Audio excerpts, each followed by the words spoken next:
আরজিকর হাসপাতালে নারী চিকিৎসককে ধর্ষণের পর হত্যার ঘটনায় অপরাধীদের বিচারের দাবিতে শুরু থেকেই সরব অভিনেত্রী মিমি চক্রবর্তী।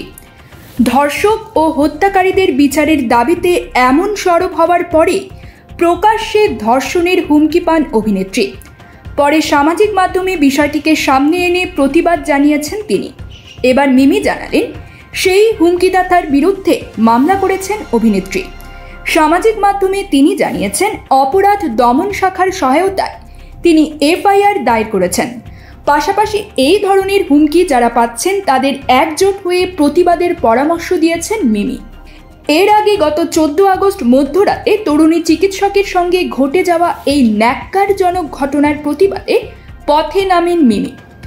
তার এক সপ্তাহের মধ্যে এক নেটিজেন লিখেন, এই ঘটনা মিমির সঙ্গে ঘটলে কি হতো? মিমির পরিবারকে 10 লক্ষ টাকা দিত নাকি? তাহলে মিমি আমার ঘরে এলে 10 লক্ষ ক্ষতিপূরণ দেব।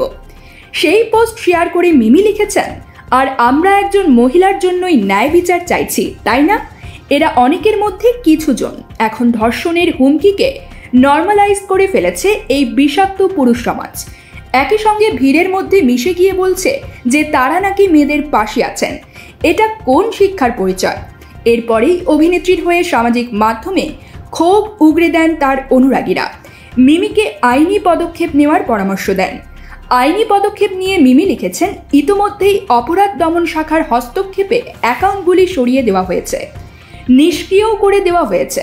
ঘটনার সঙ্গে জড়িত মূল 2 অভিযুক্তকে খুঁজছে পুলিশ, যদিও তারা সমস্ত মন্তব্য মুছে সামাজিক মাধ্যম থেকে উধাও হয়ে গেছে। News desk, channel 16।